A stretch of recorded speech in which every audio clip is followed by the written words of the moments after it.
as I get my early morning walk started. Gentlemen, peace is beautiful. And I wanted to have this conversation with the fellas this morning because I think what happens often is that a lot of men sometimes, they think that other men are living a better life than them based upon superficial things. Maybe you're looking at a guy's house, his car, his relationships. But what's missing from a lot of things is the price that every man has to pay for being in certain situations, especially relationships. You see a guy, you look at him, you see a woman next to him, and you say, wow, that guy's got the life. Look at him. But what you don't realize is what the hell he has to go through on a daily basis to maintain that relationships, or the things that he's had to put on the line, the risks that he's had to take, or to be honest with you, the absolute bullshit he tolerates every day. And as you exist through life as an older, mature man, especially a guy like me who lives in truth, you realize that you can believe half of what you see and almost nothing you hear. And everything is confirmed through actual evidence and facts that, oftentimes don't show itself, to you, because I think even today, men are very idealistic, and they've been programmed to believe that a certain utopia exists, or maybe their biology is driving them in that thirst and drive for pre-owned, or they think that certain things offer them, if they get into certain situations, they're going to have this unlimited access to that good old, sweet, old-fashioned, vigorously pounded out pre-owned that guys love so much, that guys sign their whole life over to. Good morning, ladies. Good morning. To try and, control or conquer, even though they're a guy number 30 or guy number 45, they see that as an achievement. And, they think they've found something new, discovered something new and wonderful, which is absolutely hilarious in my mind. And a lot of the guys too, you see them, you look at them, you look at their behaviors, you look at their actions, all they're doing is performing for pre-owned. That's all they're doing. No matter how they do it, their car that they drive, the house that they build, the money, they go to the gym, not for their own health or well-being, it's for pre-owned. That's it. So inevitably, if you're doing all that performance for pre-owned and you're seeking validation for pre-owned, not that you shouldn't be the best version of yourself and be squared away, you're still a bitch-led man. You're still not free. And that's what a lot of guys don't get when I talk on this channel. Because, the philosophy on this channel is let these wild horses run free. And it's a car, we're close to the road. But let me turn this around. I got to get my walk in for the day. But a lot of guys, you see them, you look at them, they don't even realize that they're bitch-led men. They think they're, oh my goodness, life is the greatest. But seldom ever do they have the peace and freedom that you may have. You just don't know it yet. You don't appreciate it, because you don't see what goes on behind the surface,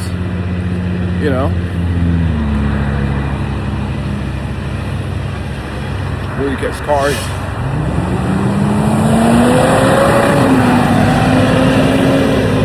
As you can see, I'm getting my walk on this morning. Getting my miles in today. But a lot of guys don't see what goes on below the surface.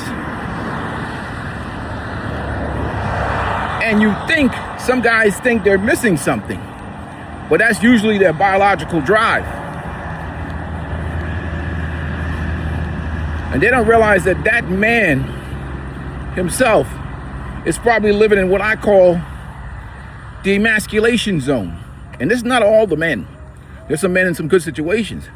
But a lot of men exist in what I call the emasculation zone. A series of humiliation rituals and compromises in order for them to get along or to justify their life based upon, you know what, I'm doing this for my kids, or I'm doing this for that, or I made an obligation and I'm going to stick with that obligation, and I'm an honorable man. And they're living off a principle and honor system, when in reality, when it comes to reciprocal value, they're not getting shit. They're miserable. Yeah, they got a woman that looks good and whatever else, but she hasn't initiated sex or gave them some self-initiated pleasure in a long time.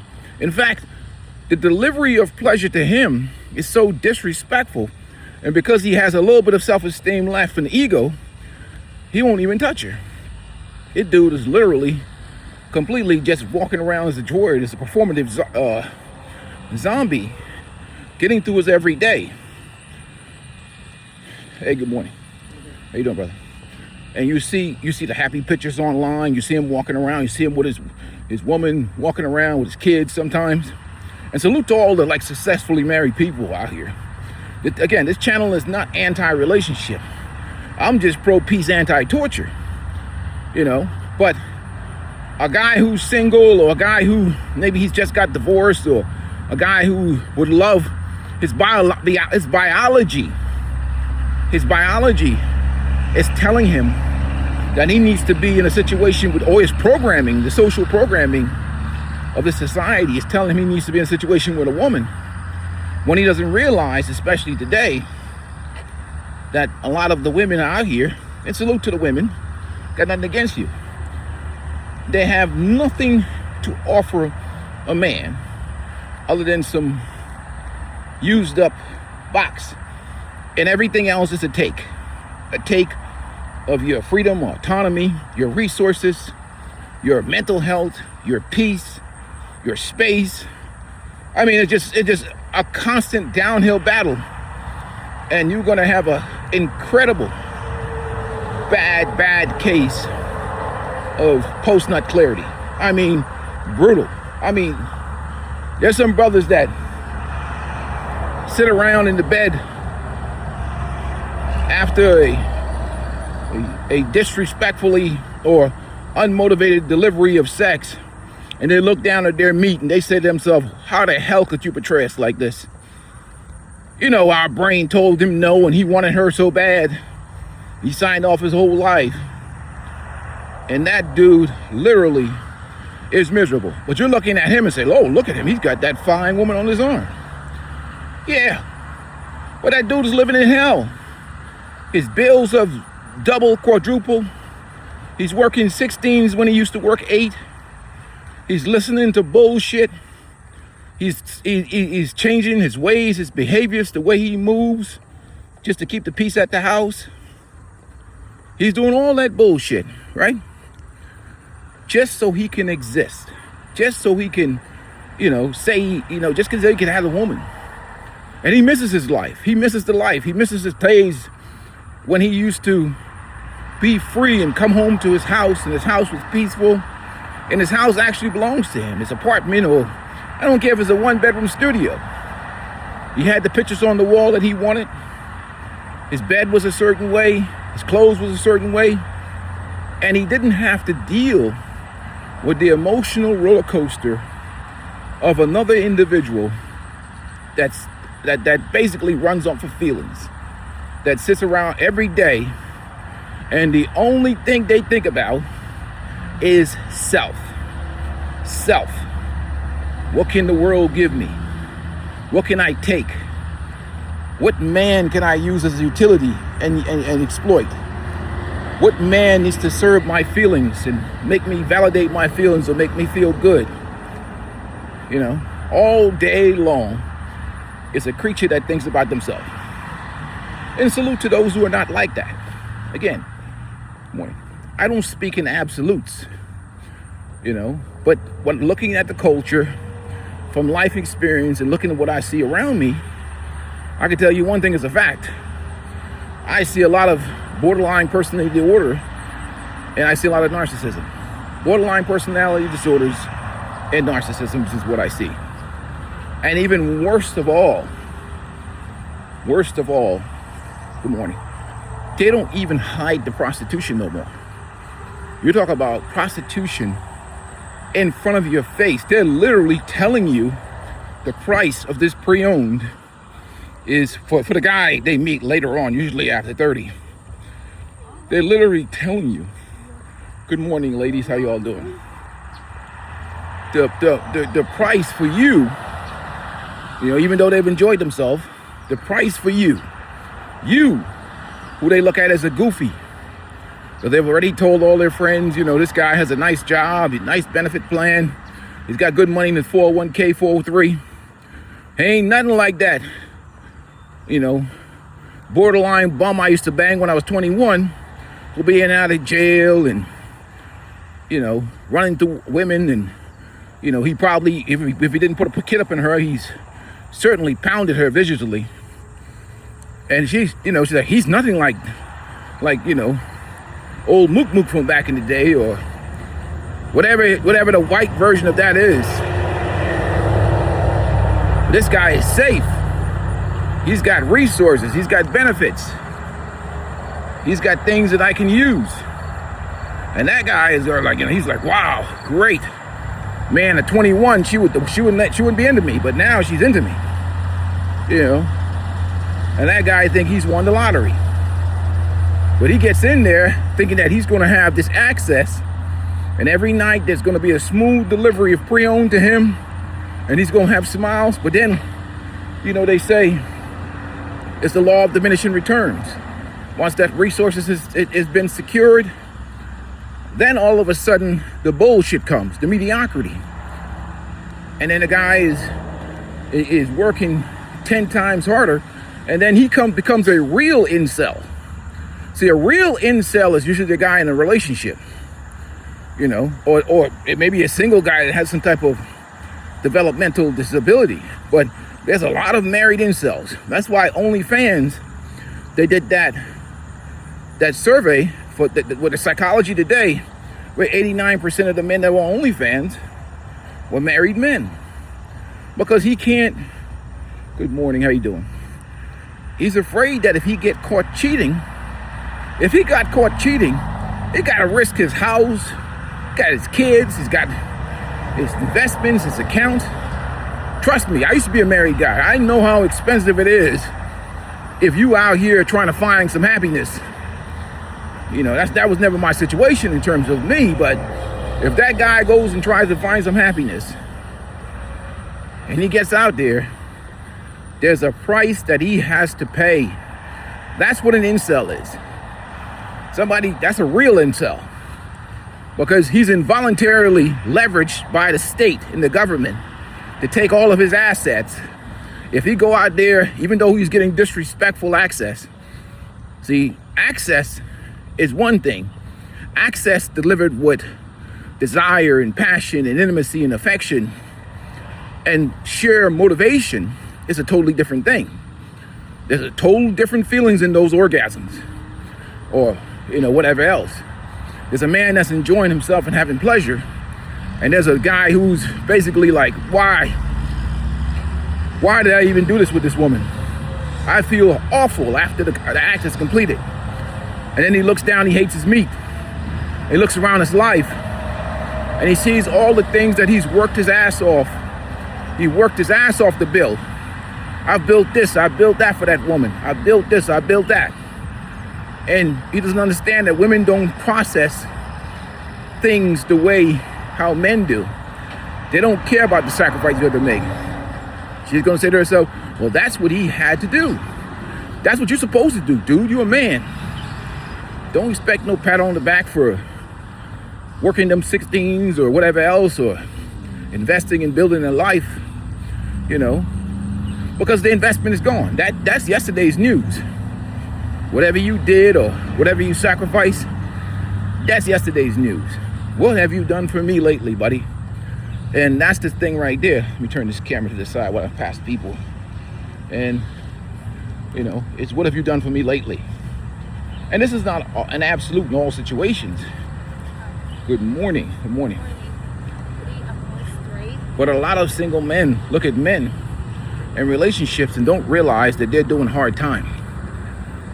And you and your free ass, like me, see, I've done the hard time. I'm like an escaped convict. They'll never take me back alive. Shit, I get up every day. I love my freedom. Shit, I get down and kiss this grass over here. That the idea that I can get up every day and I can control my peace and my happiness, and I don't have another creature laying next to me where I have to adjust my life and worry about their happiness. And this creature runs off of emotions and feelings, and is very much influenced by the culture, social media, and everything else. And today, for no apparent reason, and nobody bothered them, they could be feeling upset and angry and frustrated, and they will look to you to solve that, or put that upon you, or take out that frustration on you. And when you don't have to deal with that type of nonsense in your life, that is the ultimate peace and freedom as a man. Your productivity goes up. Everything in your life improves in terms of, once you figure out the game and you build real self-esteem and learn how to be a complete person and fall in love with your own company as a man, especially when you understand and have mastered the knowledge of female nature and those types of things. You understand the game, you understand the system that's in place. Once you've figured all those things out, and you also had, good morning folks, had enough life experience, you figure out the game, then you become almost like liberated, man. This is liberating. Even me as an older guy, I'm thankful to God. I don't take any medications. I'm not on any, health problems. I'm out here walking in the morning. This is a 2.6 mile course, but I'm out here walking in the morning, getting my cardio in and just taking care of my health. Because again, no one takes care of you like you.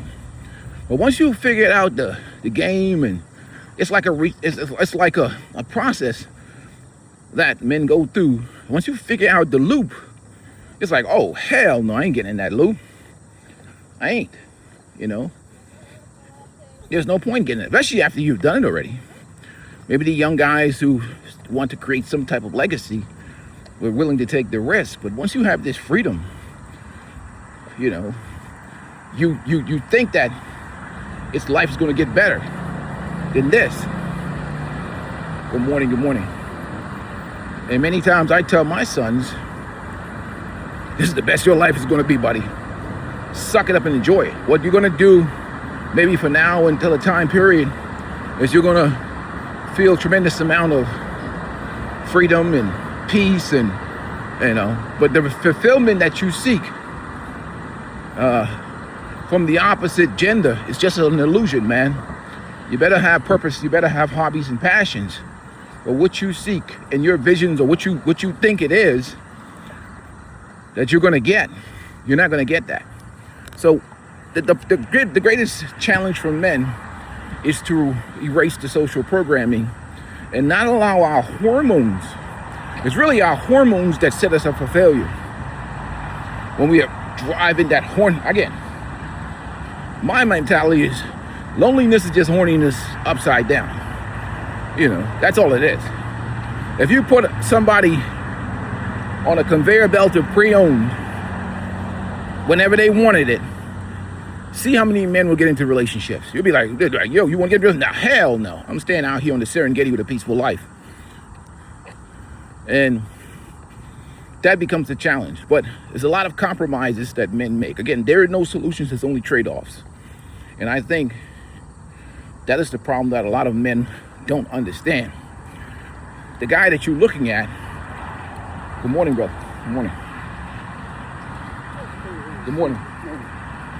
But he's not telling you the full story of the price that he has to pay to just have access to be in proximity to a woman who probably has him running on some treadmill of performance and happiness.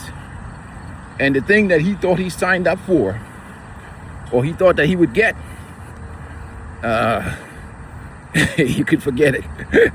He's just performing right now. He's just trying to make ends meet and keep the peace and, take on those financial obligations that he has in life. But in terms of real happiness and real peace, the only way that you can control it, if you stay true and faithful to the man in the mirror, because that's the only one you have power over and control over. It's the man in the mirror.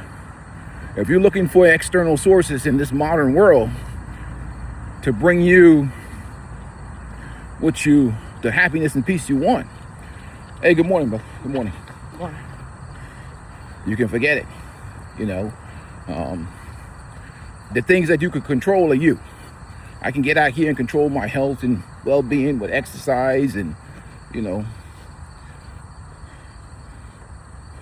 control my fitness, control my mood, control my mind, because there's nobody bothering me. So I can do that. I can control those things. My health, to a certain extent. I mean, there's things that happen to us regardless of what. I can control my finances. I can control the property that I own, my real estate, my cars, whatever else. As a solo man, I have control over those things. Complete and utter autonomy and freedom. There's no other voices telling me what to do. If I wanted to get up today and go buy a new car, I can do it. I don't have to listen to anybody's opinion of that. Shoot, if I want to go get some pre-owned, I go get it right now. Nobody can stop me in terms of, or tell me, whatever. It doesn't matter. They're not in the mood or whatever else. I have control of that because I'm a single man. It's just the way life is for me. And I enjoy that freedom. Something that's taken for granted. Because even in my years when I was either cohabitating or married, man, I used to look at the single guys and be like, yo, you bastard, you don't have no idea the privileges that you have in this world that you take for granted. You have no idea the suffering that the men around me are going through, and myself included. You have no idea. You have no idea. Until you're in it, until you see the guy, you see the surface level, you see, what do you think? You see his boat, you see his house, you see his woman next to him. You see him in the car and he's sitting next to her. And sometimes when I'm going down to the beach, I see a guy sitting in an SUV next to his wife, and he's got that 1,000-yard stare in his eyes. And you think to yourself, man, wow, his wife looks hot. She looks like she works out all the time. Man, that guy has probably had the most disrespectful delivery of pre-owned that night. He's ashamed of his own dick.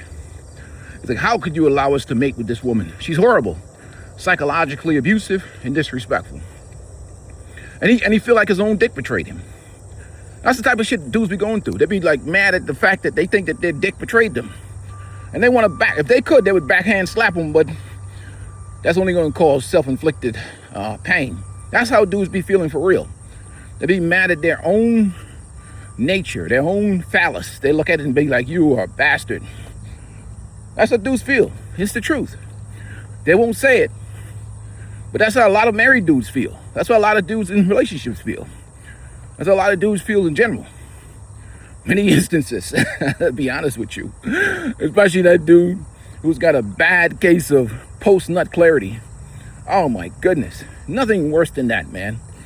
And even worse is like a certain honeymoon dating phase or relationship, or when all the truth is unveiled. Sometimes you can see it. You can have pre-nut clarity, but post-nut clarity is the worst. Oh my God. That's traumatic. And all you're thinking about is to escape. Don't be calling Peaceful Life 911 to get you out of them situations. I'll be like, tell him, yo, tell him my mama's sick or something, so I can get up out of here with this. What was this chick right here? Is awful. And but they're awful now because we've had decades and decades and decades of all things being centered around women and what women need and want and how men need to be better for women. You're going to develop monsters in that environment. It's gynocentrism. It's a gynocracy. Even if you start a conversation about men's needs, it's disrespectful. In fact, good morning. The majority of the time,